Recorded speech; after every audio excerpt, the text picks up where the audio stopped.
Well, funnily enough, no, it's, I'll come back to Hurting Distance.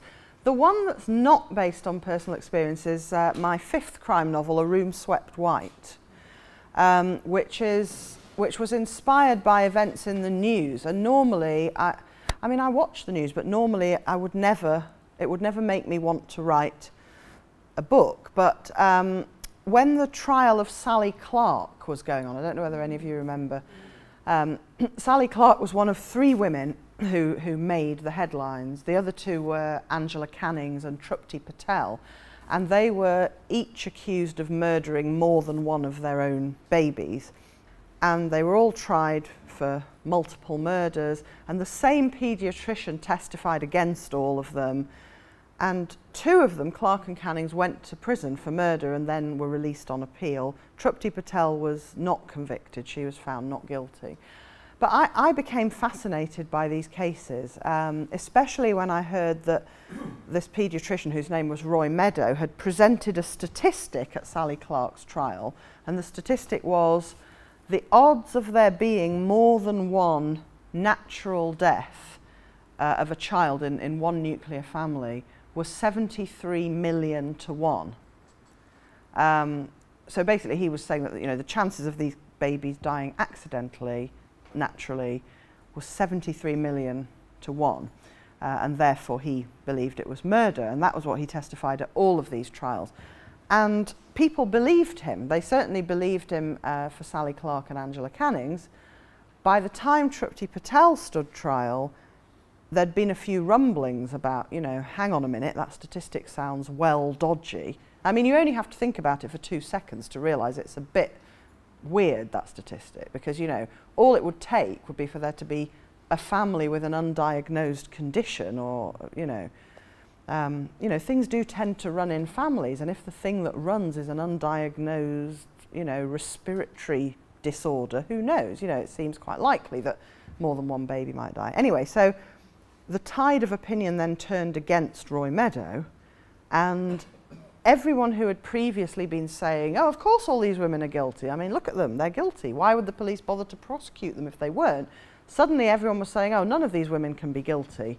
No mother could ever have been guilty. So, you know, it was real extremes, and people were taking sides, and I started talking to people and saying, what do you think about those cases?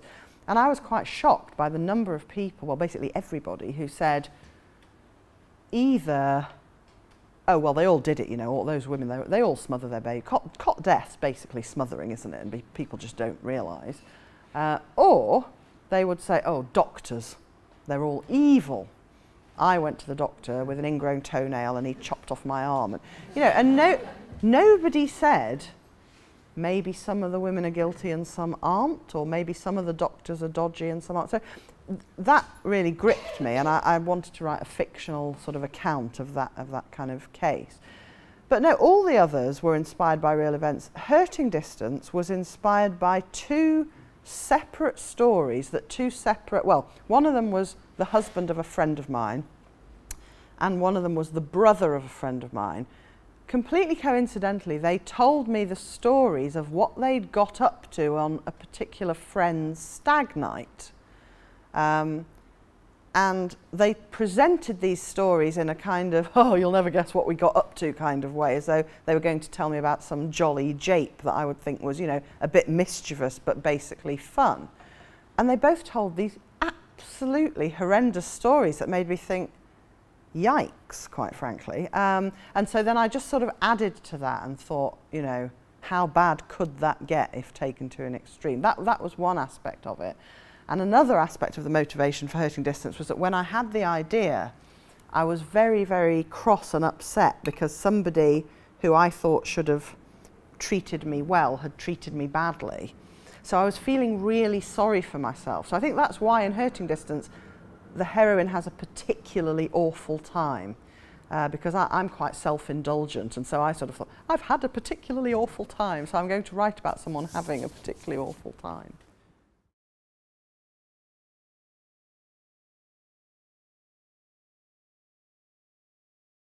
I think I am quite obsessed with power and control, and you know, how much are we able to behave as we want to, And I suspect that for a lot of people the answer is not as much as we need to. I think particularly in those public situations. There's I mean, it happens. Last night I was talking to somebody who, like me, seems very confident, you know, doesn't seem like a shrinking violet. And she was telling me that because her friend is getting married, she doesn't like this friend particularly, but the friend is getting married. And this is involving her, the person I was talking to, in all kinds of horrendous suffering and inconvenience. And she can't stand this person. And so I kept saying, well, can you not just duck out? Can you not just say, I'm terribly sorry, I can't? She said, no, I just don't feel that I can. And I could see where she was coming from, because I'm in situations like that all the time, where the thing that I really want to do, I just don't feel I can do.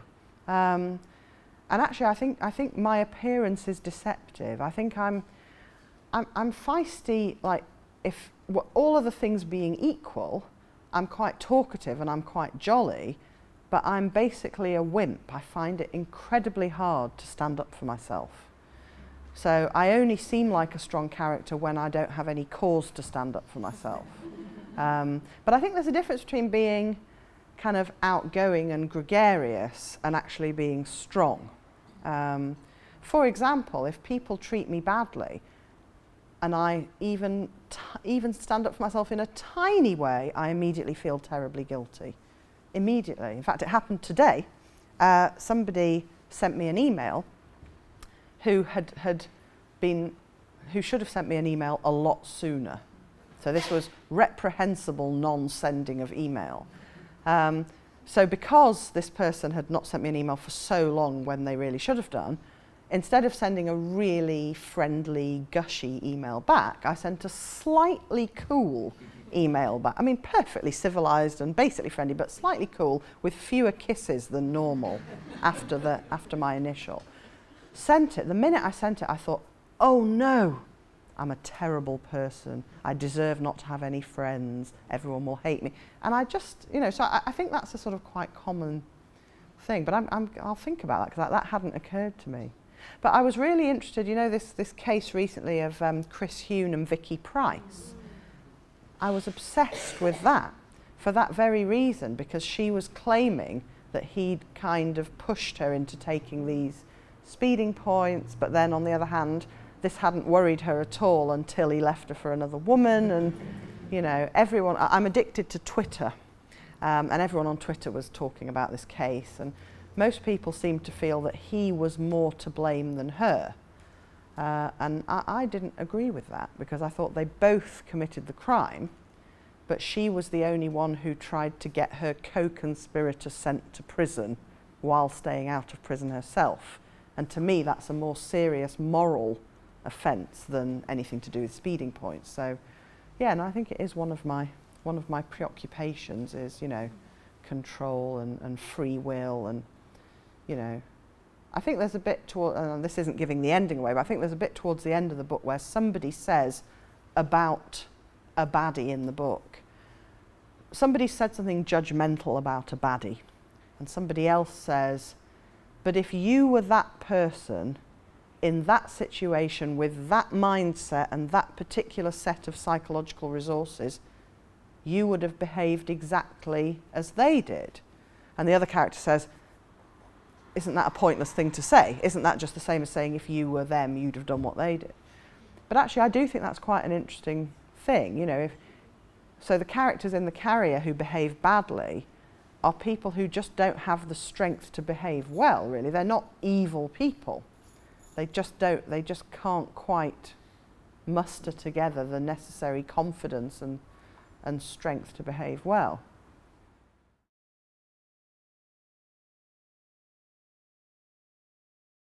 No, I can't stand Moby Dick. Simon, who's my main detective character, Moby Dick is his favourite book, and he reads it every year. And he has done since the first book of mine that he was in, which was in 2006, so he's been liking Moby Dick for a long time. No, I chose it because when I wrote Littleface, the first one, Simon, I mean, I knew I wanted Simon to be brilliantly clever, but kind of infuriating on a personal level. You know, you just can't understand what's going on with him. Although in recent books I'm kind of getting to grips with his psychology a bit more, but certainly in the first few books he was a real closed book and an enigma, and part of why Charlie is attracted to him is because she never feels she's quite got him. Even though she's married to him, he's still a bit withdrawn and a bit removed. And I just thought Moby Dick would be the favourite book of somebody like that. And you know, I was creating this character who was very unlike me, and I thought, I hate Moby Dick. Well, I mean, I couldn't finish it, actually. I think it was because it was about a whale.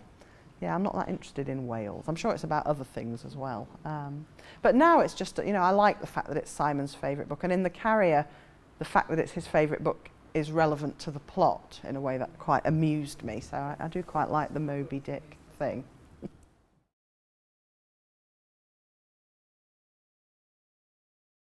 Well, The Culver Valleys is fictional. I decided when I knew I wanted to write a series of crime novels and I knew I had to set them somewhere, I decided to do a fictional place for various reasons. One was, at the time, my favourite crime writer was Ruth Rendell, and her Inspector Wexford books are set in King's Markham, which is fictional, and I quite like that. I think it gives you a certain freedom. I didn't want to have to base it on a real place and then get letters from people saying, actually, the post box is not on the corner, you know. So that was quite good. But also, when I started writing the crime novels, I was living in West Yorkshire, and I'd already had some experience through, because I published 5 poetry books before I started writing crime fiction, and I'd already had the experience of being interviewed by journalists from national papers who latched onto the fact that I was a northern writer, which to me was just, it didn't interest me at all, and I didn't think I really was a northern writer. I mean, I happened to live in the north, but I never felt in the way that I think some writers do. I mean, Simon Armitage and Ted Hughes and Alan Bennett, you know, all these people, I think they would say that their northernness is quite a big part of their writerly identity. And I just never felt that. I always felt that I would have written exactly the same books if I'd grown up in Barnstaple or, you know, Hampshire or anywhere. Because I'm just interested in people, basically. That is what I'm really interested in, people and the weird, dysfunctional ways they carry on. And I think that's the same, really, whether you're in Yorkshire or Cambridge, where I live now. And so I thought, if I make up a place, then nobody can bring any regional prejudices to bear. And if I'd set them in Yorkshire, everyone would have said, oh, you know, Yorkshire, gritty mining communities and deprivation. And so that aspect is made up. The Simon and Charlie, well, Simon's character was initially based on 3 real people who I kind of joined together. One of them was a policeman that I used to know, one of them was my ex-boyfriend at college, and one of them was my husband. But Simon's now taken on a life of his own, and Charlie was based on me as I thought I would be if I were a policewoman. But that was just at the beginning, really, and then they've taken on lives of their own. Sellers and Gibbs, who initially were just kind of minor comic characters, are suddenly much more serious. Gibbs is now a proper main character in the police side of things. And Sellers hasn't done much for a couple of books, but he's about to. In the one I'm writing now, he's playing a quite serious role. So, yeah, no, they do feel real to me now. And they decide what they want to do. So whereas with the other plot, with the story that's particular to that book, I always feel that I'm deciding what's going to happen. But with the police storyline, I'm never aware of deciding. Just like this is obviously what's going to happen next. And in the one I'm writing now, Gibbs and Charlie's sister Olivia are planning to do something catastrophically stupid, and I almost wish they weren't. I mean, I know that sounds really ridiculous. I just think, oh no, this is such a bad idea. It's going to be awful, and I know that some readers are going to think, what? But it's just what they're going to do. I can't stop them.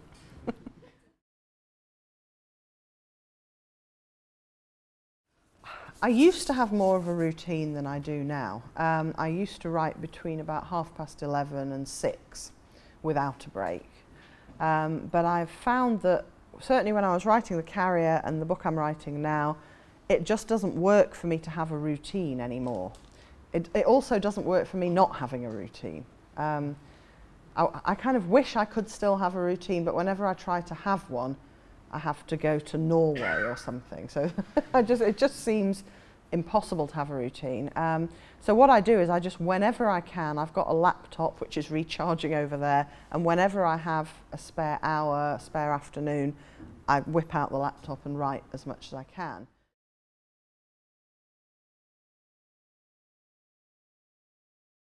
Yeah, no, I mean, that book was very, very autobiographical. It starts, this is my third novel, Point of Rescue, it starts with a woman who's due to go on a work trip and due to be away for a week. And she's really looking forward to getting away from her husband and small children who are exhausting. And then the trip falls through, and she can't bear to give up on this idea of a week away from the family, so she lies to everybody and books herself into a posh hotel and just goes off for a week's holiday. That was all. Up to that point, she then gets involved in a murder case, but up to that point that was all true. You know, I was due to be going to a poetry festival in South Korea and desperately looking forward to it. I mean, now, I still quite like going away, but I used to love it when my kids were really little. And I just hated getting into bed at night knowing that I could be woken up in an hour's time. That comes through in the book. Oh God, yeah, I was really cross about it because I didn't know it would end. You know, people kept saying to me, oh, it'll get better, but you don't believe it will. It's like when I was with Helen from Middlesbrough, you think, this is it now, forever. I'm just going to be miserable forever. So, yeah, I was obsessed with sleep and sleep deprivation, and I was really bitter, and I was kind of quite shocked that there weren't more books about mothers having an awful time, so I decided to write one. But yeah, no, that was all true, although in the end I did get to go to South Korea because the trip didn't fall through. But when I heard that it might fall through, I just thought, not having that. I'm going to leave the house and just go and sleep in a hotel for a whole week, and I just was so looking forward to it. And then when I actually had to go to Korea, it was like, now I actually have to do something, and I can't just go and have my week of sleeping in a hotel. Well, actually, I was in Norway recently, and I met my Norwegian translator, which was really interesting because, I mean, you just don't think. My books have been translated into 22 languages, and I never think, poor old 22 translators. I probably should. I will do from now on. But Linda, my Norwegian translator, said, your books are harder to translate than anyone else's. Well, she didn't say it vengefully in that way. She claimed not to mind. But no, she said, because quite a lot of the clues and resolutions in my books are to do with language, which again is something that just happens naturally. I'm not sort of aware of that. But certainly in Lasting Damage, my 6th crime novel, and in The Point of Rescue, there are crucial plot developments that are to do with plays on words. But isn't that to do with the fact that you're a poet before? It probably is. Probably is a lot to do with being a poet. The words important. Yeah, the precise words are important. And also, I'm quite interested in, you know, what people say and how it's different from what they do. You know, that's one of the things that, I mean, in one of my books, for example, there's a bit where the police arrive at somebody's door, they open the door, and when they see this, I can't even remember which book it is, they see the policeman, they say, we did nothing wrong.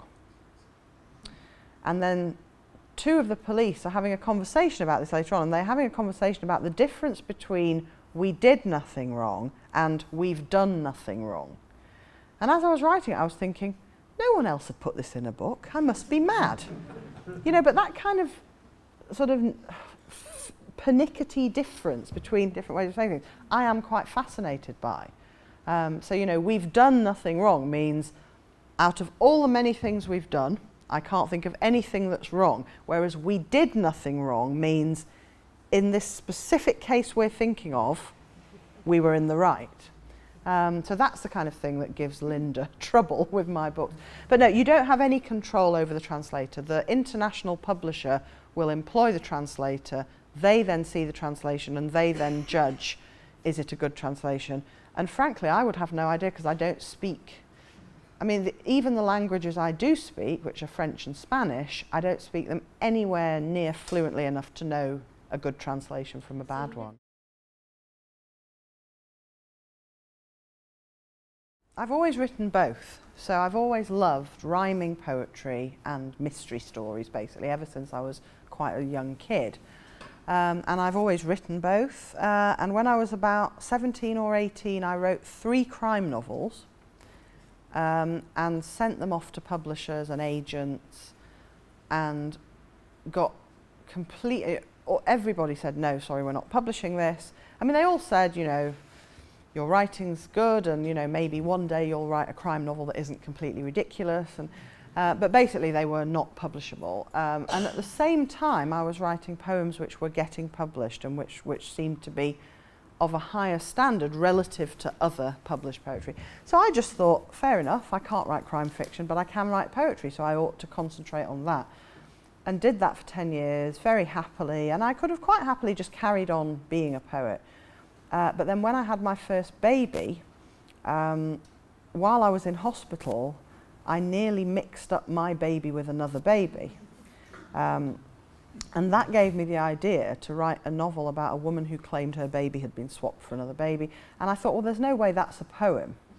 You know, it would be weird to do that in poetic form. And I just had this idea for a psychological thriller, and I'd read practically nothing but crime in the intervening period. You know, it was always my main sort of pleasure in terms of reading was crime, you know, Agatha Christie and Ruth Rendell, and I was pretty much hooked on crime fiction. So then I had this idea about the swap baby story, and I remembered that all those years ago when I'd written these crime novels that had been rejected, one of the things a few publishers said was, you're clearly a completely inexperienced 17-year-old who's never known true suffering, and therefore you can't write, you know, a genre where people suffer.